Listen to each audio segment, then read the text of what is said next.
হুম, আচ্ছা নিয়ে নেব না। আসসালামু আলাইকুম, কেমন আছেন সবাই?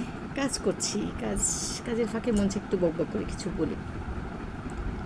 তো যা বলছিলাম সেটা হচ্ছে যে প্রতিটা মানুষ যে যা পছন্দ করে তাকে ওই জায়গা থেকে সরানো যায় না। সে তার নিজস্বতা নিয়ে চলে, নিজে যা করে, নিজে যা বলে ওটাই রাইট মনে হয়। বিশেষ করে আমার ক্ষেত্রে আমি অনেক সময় ভাবি যে না, এটা মনে হয় করাটা ঠিক হয়নি, ওটা মনে হয় বলাটা ঠিক হয়নি।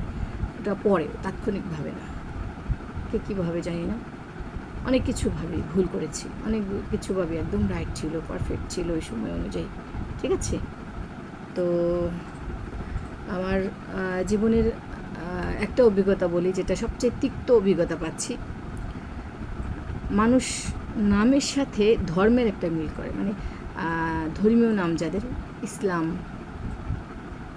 মোহাম্মদ, এরকম বেশি বেশি নাম যাদের, এরা নাকি বেহেস্তি হয়, বেহেস্তবাসী, মানে মরার আগেও বেহেস্তে যাবে, মরার পরেও বেহেস্তে যাবে। এই না মানুষগুলো নাকি অনেক ভালো হয়। একটু কম্পিউটার পোস্ট রাখো একটু। তো আলামিন নাম এক লোকের, খুব মিথ্যে কথা বলে, সারাক্ষণ মিথ্যা, জীবনে সবটাই ভুল, মানুষটার সবটাই ভুল দেখেছি অনেক। মোহাম্মদ যাদের নাম দিয়ে, মোহাম্মদ, এরা সবচেয়ে বেশি ভুল করে দেখি। দু একজন আছে খুব ভালো, মানে কোটিতে একজন হয়তো ভালো পাওয়া যায়, সেটা নামের কারণে নাকি কিসের কারণে যায় না, আল্লাহ রহমত হয়তো। তো নামের ইফেক্ট পড়ে এরকম মানুষ খুব কম আছে। দু একজন আছে নামের ইফেক্টটা পড়ে যে হ্যাঁ, আমার নামের সাথে আমার কাজের মিল থাকতে হবে। গত কয়েকদিন ধরে একটু আইডিতে ফাঁকে ফাঁকে যাই, আমার যে আইডিটা আছে, তো একটা না, আমার আইডি অনেকগুলো, তো ওখানে গিয়ে দেখা যায় বেশিরভাগ মোহাম্মদ, ইসলাম। আজকে একজন আসছে প্রায় আমার বাবার বয়সী, সে বাবা বলতে গেলে সেটাও বলা যায় না, বাবার বয়সে বলতে গেলে কারো বাবা যুবক থাকতে পারে, কারো বাবা বৃদ্ধ হতে পারে, বয়স হবে তার 60, 70, হ্যাঁ 70, 75, 80 এরকমই হবে, 75-এর প্লাস হবে।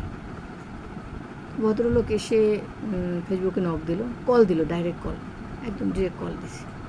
কল দেওয়ার পরে আমি ইনবক্সে যেহেতু কল দিয়েছি আমি ধরলাম, তো বললো যে আপনার ইমো নাম্বার আছে দেন। তো আমি বললাম যে স্যার আমি ইমো চালাই না, ইমো একদম থার্ড ক্লাস লোকদের জন্য, ইমো হোয়াটসঅ্যাপে আপনি আসতে পারেন, আর নম্বর দিচ্ছি, আর সমস্যা কি আপনি এখানেই কথা বলেন। ঠিক হয় বলে ভয়েস পাঠিয়ে দিয়েছি, সে কল কেটে গেছে কথার মাঝখানে, আবার ভয়েস পাঠিয়ে দিয়েছি। পরে আমি কি করলাম যে আবার কল দিল, কল দিয়ে সে বলে আপনি, আপনার বিয়ে হয়েছে? বললাম হ্যাঁ। বলে বাচ্চা কয়টা? বললাম 4টা, আমার 2 ছেলে 2 মেয়ে। বললাম এখন বলে তাহলে মানে একটু অন্য মনস্ক হয়ে গেল, আপনার হাজবেন্ড কী করে? বললাম, পরে বলে আচ্ছা ঠিক আছে, আসলে আমি একটা মেয়ে খুঁজছিলাম। তাৎক্ষণিকভাবে বুঝতে পারলাম যে সুগার ড্যাডি আছে না, একটু কষ্ট লাগছিল যে আমার মতো মানুষকেও এরকম কথা শুনতে হয়, নিজেকে ছোট লাগে অনেক সময়। তারপর যে কিছু সুগার ড্যাডি আছে আমাদের দেশে, যে নারী পাগল, বউ 32টা থাকুক কিন্তু অন্য নারীর সাথে সম্পর্ক তার লাগবেই, এগুলি নাম মোহাম্মদ দিয়ে, ইসলাম দিয়ে, নামটা চাইলেও আমি দিতে পারবো, আপনাদের সমস্যা নেই। তো এরা সবসময় অন্য মেয়েদের সাথে কথা বলা পছন্দ করে। বেশিরভাগ পুরুষরাই বউ থাকতে বা স্ত্রী থাকতে দেখা যায় নাতিপুতি হয়ে গেছে, দাদা হয়ে গেছে, নানা হয়ে গেছে, তারপর অন্য নারীর প্রতি আসক্ত থাকে। এগুলি আমাদের সমাজের সংস্কার বলতে পারেন, হ্যাঁ সংস্কৃতি, সংস্কার হবে না, সংস্কৃতি বলতে পারেন।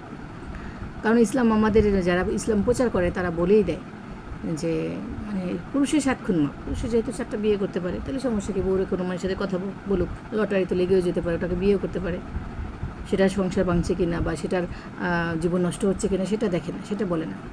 ইসলাম এটাই বলে 4টা বিয়ে করতে পারে, যার কারণে আশকারাটা দিয়ে দিয়েছে ধর্ম, যার কারণে ওরা এভাবে নষ্ট হচ্ছে। আর আমাদের নারীরাও অনেকে খারাপ হচ্ছে, কারণ বেশিরভাগ নারীরা, আমরা নারীরা বেশিরভাগই বোকা, 99% বলতে পারেন বোকা। নারীরা কী করে, স্বামী যতই ভালোবাসুক, ভালো বলুক, স্বামীর কথা বিশ্বাস হয় না, কারণ ওই সারাক্ষণ একবার ভালো বলে স্বামী 10 বার মারে, 10 বার পিটায়, 10 বার গালাগালি করে, তো মন চায় থাক, নেক্সট হয়তো অন্য কোনো পুরুষ ভালো হতে পারে। মানে এর মতো খারাপ ভাবনা, এর মতো বোকা ভাবনা পৃথিবীতে আর কোথাও নাই, যে আমার স্বামী আমার যেমন হোক আমি চালাই সংসার, এরকম কিন্তু আমরা না। থাক স্বামী খারাপ ভালো দেখে না, সবসময় খোঁচা মারে কথা বলে, অন্য কোনো পুরুষ হয়তো ভালো হতেও পারে। এই জন্য বেশিরভাগ নারীরাই অন্য পুরুষের প্রেমে পড়ে। তারপর দেখা যায় যে ওখানে এর চেয়েও বেশি খারাপ, ওখানে এর চেয়েও বেশি খারাপ।